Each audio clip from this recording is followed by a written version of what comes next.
remember lying in bed, holding my belly, and asking, what do you think about the name Lyla? And I felt two little kicks in response, and right then as I cried happy tears that my new best friend's name was Lyla. On June 27, 2015, I was blessed with the most perfect baby and grown into the most caring, smart, funny, loving, sweet girl. I was filled with a love I never knew existed. I remember Lyla sitting in the kitchen while I cooked dinner, and she said, Mama, I know why your food is so yummy. I said, oh yeah, why's that? And she told me, because you make it with love. She told the court she was haunted by spirits, but it wasn't a ghost who left 8-year-old Lyla Cassel to die. It was her own mother. What kind of evil wears the face of parent? What kind of mother buys diapers? Not because her child is young, but because she's too injured to walk? Her name is Chelsea Duperon, a Michigan mom who manipulated the system. I was hearing her little sleepy voice first thing in the morning, telling me how much she loves me, and her daily reminders that I'm the best mama. I couldn't have asked for a more perfect daughter. Lyla was so pure and so sweet, always so happy and loving. She never failed to amaze me.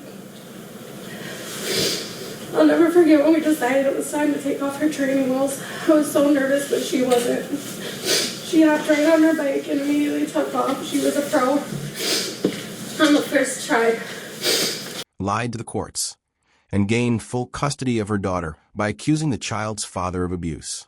Yes, she lied to take the girl away from him, and then she beat that little girl to death.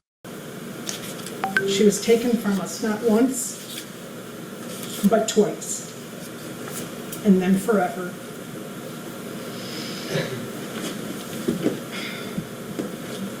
Lyla was first taken from her father, Joshua Lyla Cassel, my son, by false allegations by her mother, Chelsea Duperon. Those lies cost him his parental rights and tore apart our family. For almost 5 years, we were kept from Lyla. Cut off from her life, the chance to love and protect her closely. We had to watch her grow up from afar, from Facebook. But through it all, we never gave up faith that one day Lyla would grow up and learn the truth, and that she would return back to us, and we could finally tell her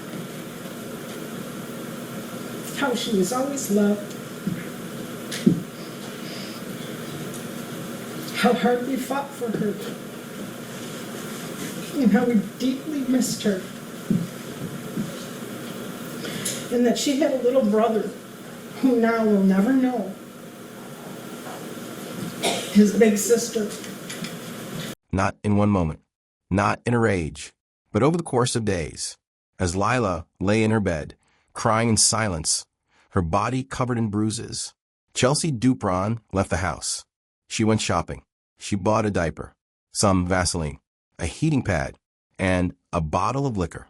And when asked why she didn't call for help sooner, she said, I thought she was getting better. She was just a beautiful soul. But Lyla didn't leave this world in peace. Better? Lyla's face was so swollen the coroner couldn't recognize her. And here's where the story takes a darker turn. Because Chelsea wasn't alone in the house. There was a man there, her boyfriend.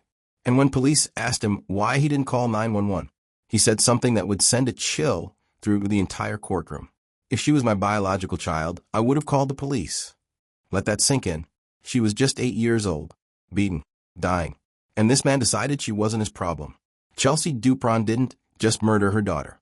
She crafted a maze of manipulations, lies, and delusions. First, she told police Lyla had fallen down the stairs. Then she said a spirit attacked her. Then she said a mysterious woman from the basement did it, all while hiding the truth. She was the one who hit her. She was the one who left her. And she was the one who watched her suffer and die. Now, the same justice system she manipulated to get custody has sentenced her to 28 to 50 years behind bars. But is that enough? Should she have faced life in prison for what she did? Should the boyfriend face charges too? And how do courts fail the father and leave Lyla in the hands of the monster? This case isn't just about one mother's madness. It's about a child who slipped through the cracks, a father wrongly accused, a boyfriend who did nothing, and a little girl who deserved so much more. So ask yourself, what would you have done if Lyla had been your daughter? And why did no one do it for her? Watch the full story now. Then leave a comment.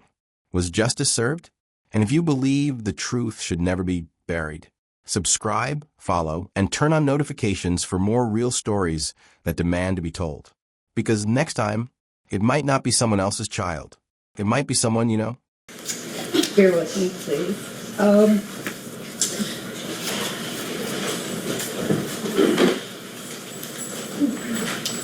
My name is Lyla Duperon. I am the great aunt of Lyla Cassel.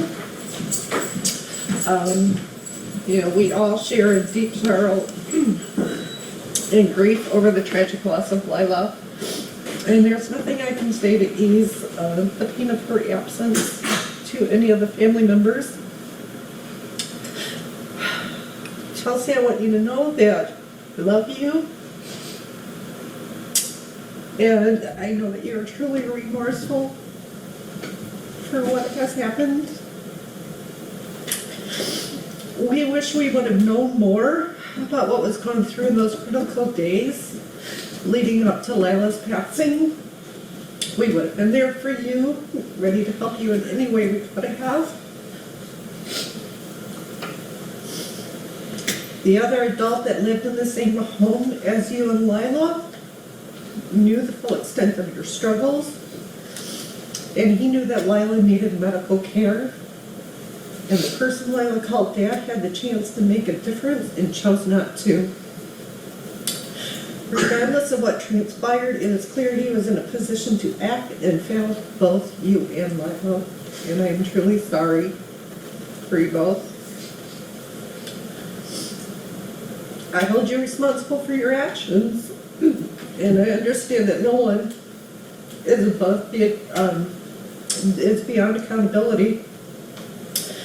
But I also believe that the burden of justice should not solely fall on your shoulders. We are all questioning and hurting on how such tragedy could happen, and we all share responsibility in some way. Lyla deserved a safe, loving, and long life filled with laughter, hope, and potential. March 18th, 2024. A quiet home in Wayne, Michigan. On the outside, just another street, another mother, another child. But inside this modest house, silence hung too still, and the child inside was already gone. What happens behind closed doors when no one's watching? What kind of pain goes unnoticed until it's too late? And how long can a child suffer before even death becomes a relief? This is the story of Lyla Cassel, an 8-year-old girl whose final days may be among the most horrifying ever seen by seasoned police, prosecutors, and judges alike.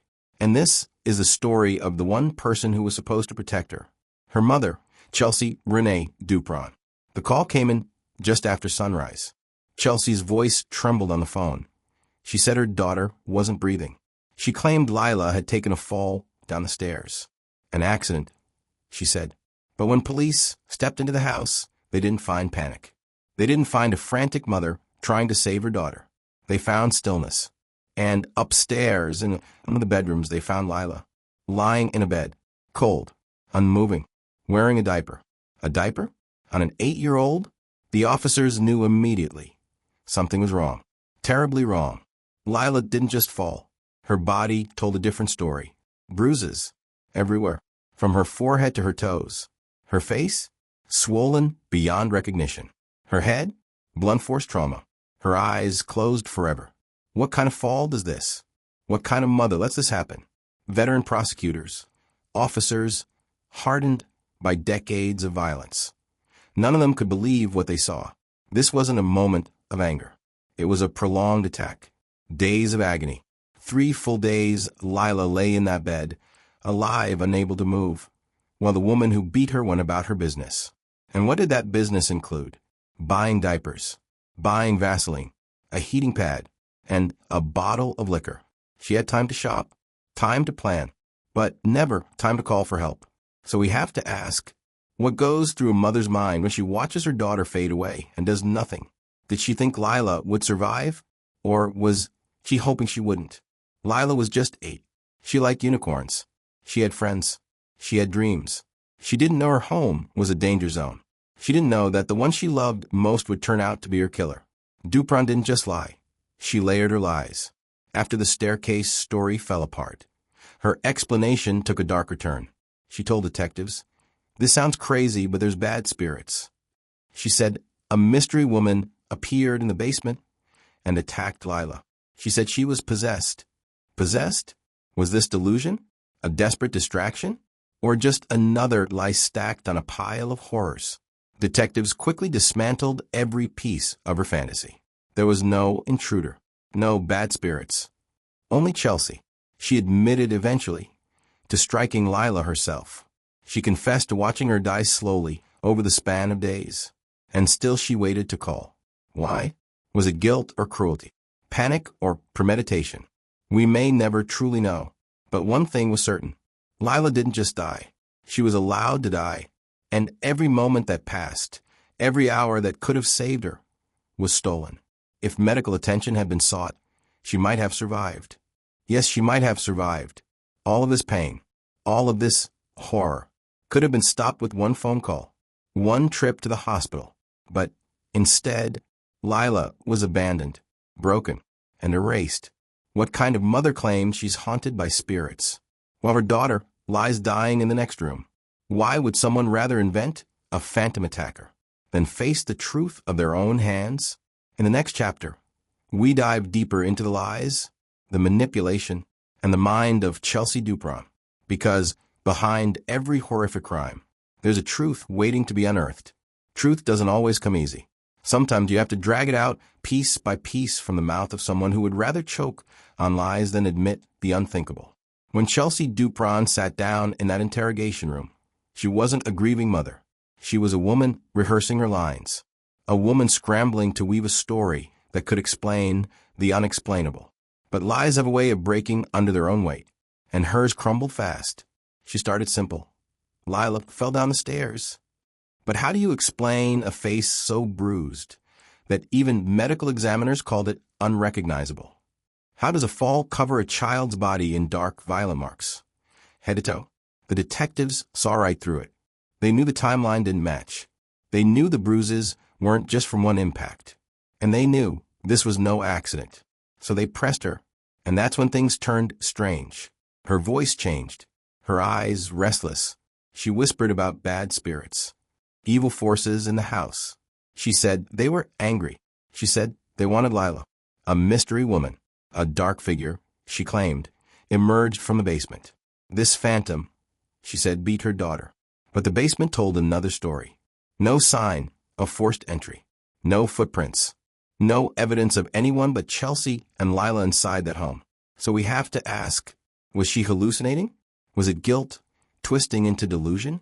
Or was it a calculated distraction, hoping to steer investigators off course? If Chelsea's mind was under attack by spirits, why was she out shopping? Receipts told a chilling truth. Diapers, Vaseline, a heating pad, and yes, liquor. Think about that. While Lyla lay upstairs, beaten and unable to move, Chelsea stood at a checkout line, swiping her card. What was she thinking, bagging those items? Was she trying to hide the damage she'd done? Or was she simply waiting for the inevitable? When the spirit story unraveled, she shifted again. She told police, "I thought she was getting better." She claimed Lyla just needed time to rest, that she believed her daughter would pull through. But investigators painted a different picture. They said Lyla's injuries were so severe, there was no way any parent could mistake them for something that would heal without medical care. One prosecutor put plainly, if medical attention had been sought, she might still be alive. March 13th. The beating happens. March 14th. No hospital. Number 911 call. Just Chelsea shopping. March 15th. Lyla can no longer get up. She can't even go to the bathroom on her own. A diaper is placed on her. March 16th. Still no medical help. Still no call. March 17th. Chelsea buys more items. Hours pass. The child grows weaker. March 18th. The 911 call finally comes. But it's too late.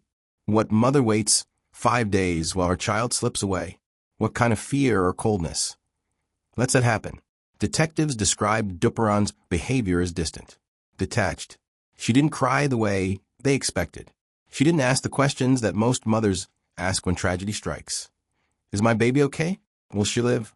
Instead, she spoke of spirits, of shadows, and then she went quiet, as if the weight of her own violence had finally settled in. The medical examiner's report removed any doubt. This wasn't just a beating. It was prolonged torture. Massive blunt force trauma to the head. Swelling so intense it was hard to recognize her features. Every inch of her body covered in marks. A prosecutor would later describe the photos as the most horrific images of an 8-year-old I have ever seen. The question still haunts everyone who touched this case. When this case came across my desk and I got the phone call on March 16th of 2024, I had no idea what I was about to see. And the court used a term that I used at the beginning of this case at the arraignment, unimaginable. What Lyla endured that day and endured the days following was unimaginable. She didn't look like the happy child that everybody remembers. She was unrecognizable. And one reason I'm glad that accountability was taken is that she doesn't have to be seen in this open court and remembered that way, and that she can rest in peace with the dignity that she deserves. Lyla would be 10 years old today, and this was a very thorough investigation. So many people were interviewed, neighbors, family members, people at the school, teachers, counselors, and all described Lyla in the same way, that she was sweet, bubbly, smart, loving, goofy, funny. Those were just a few words that popped into my mind that I remember people using to describe her. And it was clear to me that this tender-aged 8-year-old girl left her mark on so many people in her short life. And I think about that day, and I think about how scared she must have been that the person she loved most in this world was brutally attacking her. The court has had an opportunity to review the contents of the pre-sentence investigation report through motions that have been filed in this case from the prior attorney.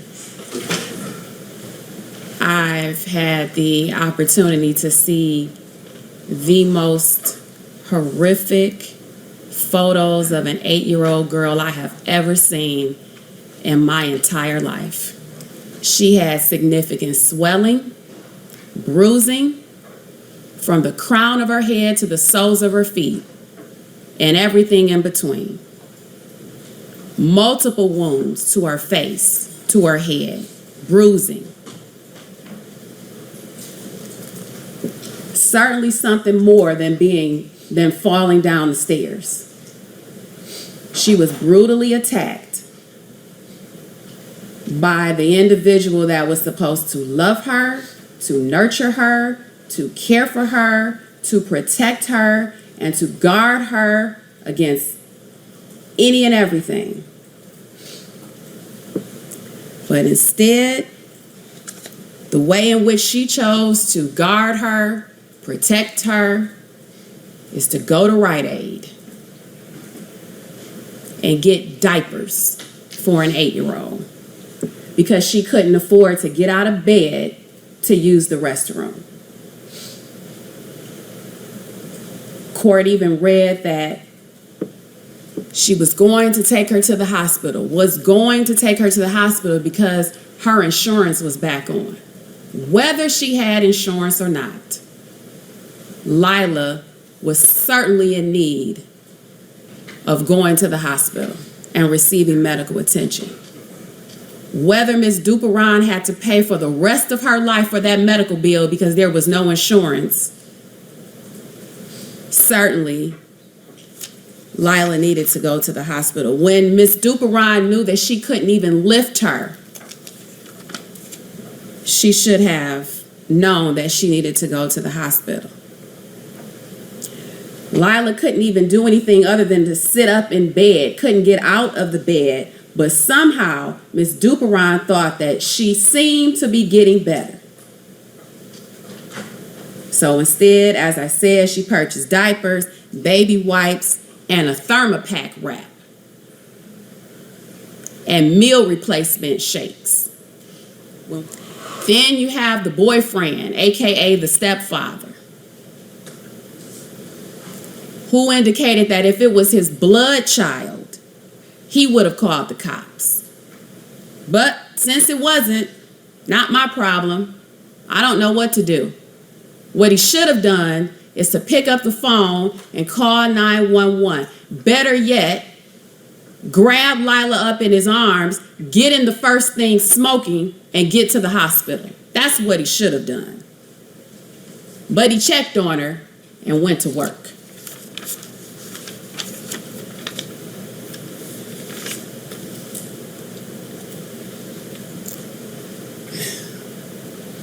When reading the family members' letters and listening to what was said today, they certainly took the words out of my mouth in terms of the notes that I had, because the ongoing theme in my notes is that she was failed on multiple occasions.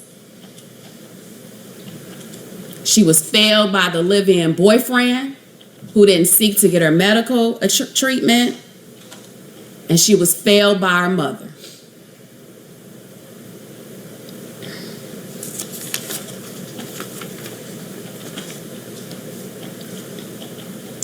But Lyla should be remembered as the well-behaved, fun-loving, innocent, light-of-the-world, bubbly girl that she was,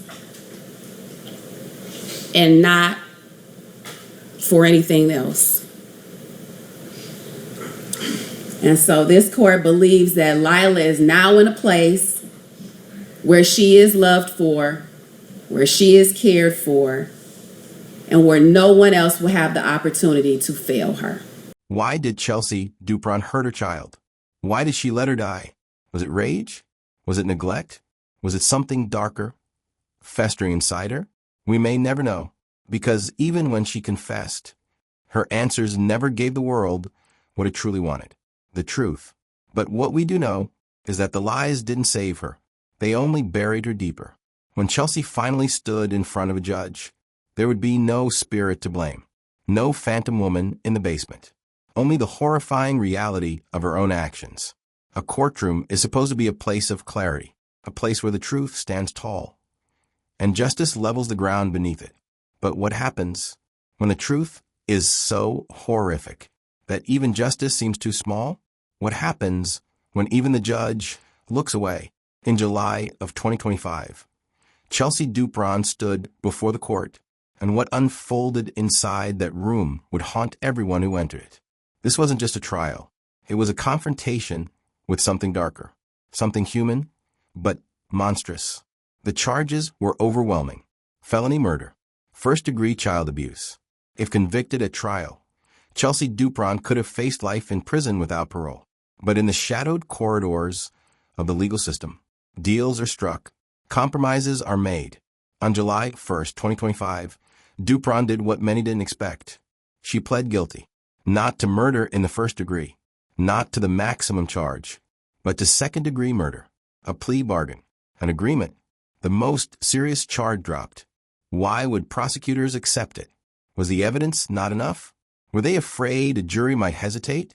Or was it to spare the public from the kind of trial that unravels the soul? This case, it's one of the most severe and disturbing I've seen in my career. But a conviction was essential, and a guaranteed sentence brings certainty. Certain, but not satisfaction. The courtroom was full. Reporters, family members, law enforcement. But one seat was empty. The one Lyla would have filled if she had lived long enough to speak. Instead, it was autopsy photos, medical reports, and the tears of strangers that told her story. The prosecution held nothing back. This wasn't a moment of rage, the prosecutor said. It was deliberate, extended, and inhumane. And then the judge spoke. Judge Cherise Anderson, firm, veteran, no stranger to tragedy. But even she faltered. She described the evidence as the most horrific photos of an 8-year-old I've ever seen. She didn't hide her disgust. She said Lyla had been thoroughly tortured. And then she looked straight at Duperon and handed down a sentence that would echo through Michigan. 28 to 50 years. Duperon said little. She gave no real explanation, no apology, no emotion, no answer to the one question everyone needed her to answer. Why? Why did you beat your daughter? Why didn't you call for help? Why did you let her die? There was no comfort, no closure, only the grim reality of what had been lost. Lyla's voice was silenced forever, and the one person who could speak for her wouldn't. Judge Anderson didn't mince words. She called Duperon's actions monstrous. She spoke of Lyla's last days, in pain, in fear, and isolation. She reminded the court that while Chelsea Duperon drank liquor and watched TV, her daughter was lying in bed, dying slowly, with no one to comfort her. This was not a snap decision, the judge said. This was torture. But some were left wondering, was 28 years enough? Could any sentence truly match the crime? Should the plea have even been accepted? Or was this the best the law could offer in a case this vile? Justice isn't always about balance. Sometimes it's just about survival. And in this case, the system survived. But Lyla didn't. There was one final haunting note, a detail buried in the case file, but confirmed by investigators. During the days when Lyla was immobilized, bruised, and unable to move, Chelsea Duperon purchased a diaper because Lyla could no longer walk to the bathroom. She knew how bad it was. She knew her daughter was fading. And instead of calling an ambulance, she gave her a diaper and bought herself a bottle of alcohol. This was not a crime of passion. It was a crime of neglect, of cruelty, and of deliberate choice. And the courtroom became the only place left where Lyla Cassel could speak her story, told not with words, but with wounds. But who was Lyla Cassel? Beyond the bruises, beyond the court exhibits, what kind of life was stolen? What kind of girl was erased from this world? In our final chapter, we step away from a courtroom and into the life Lyla should have lived. We speak to those who knew her. We ask the hard questions about the systems that failed her. And we look at the future, not just for her memory, but for every child still living in silence. When the headlines fade, when the cameras stop rolling, what's left behind? What happens to a story like Lyla's when the courtroom doors shut? Does her name vanish into a case file? Or does it echo in places we still haven't looked? This chapter isn't about Chelsea Duperon. It's about Lyla Cassel and every child like her, quiet, unseen, waiting for someone to notice. We don't know everything because her life ended before the world could learn who she was. But we know she was 8. She liked pink. She had a favorite teacher. She smiled in her school photo. We know she was small, and we know she never stood a chance in that house. How many signs were missed? How many bruises hidden under long sleeves? How many teachers, neighbors, strangers looked the other way? They say it takes a village to raise a child. But what does it take to lose one? What kind of silence lets a little girl be tortured in her own home for days? Without a single scream ever heard? Was anyone listening? Did she cry out? Or had she already learned that crying wouldn't help? Michigan's child welfare system is overworked, understaffed, drowning in red flags. So we have to ask, was Lyla ever on their radar? Were there previous reports? Did she slip through a system that's too overwhelmed to care? Until it's too late? The state won't say. But one thing is certain. Lyla didn't just die in isolation. She lived in it, too. There are homes right now, in your neighborhood, your city, maybe even your street, where another child is waiting in fear. They may smile at school. They may hide their pain with silence, but behind some closed door, their story is already being written. Will anyone read in time? Lyla didn't get to grow up. She didn't get to tell her story. So we tell it now, not just to remember her, but to protect the next Lyla. To remind ourselves that monsters don't always live in the shadows. Sometimes they live in plain sight, smiling, laughing, shopping for diapers. And the only way to fight them is to pay attention.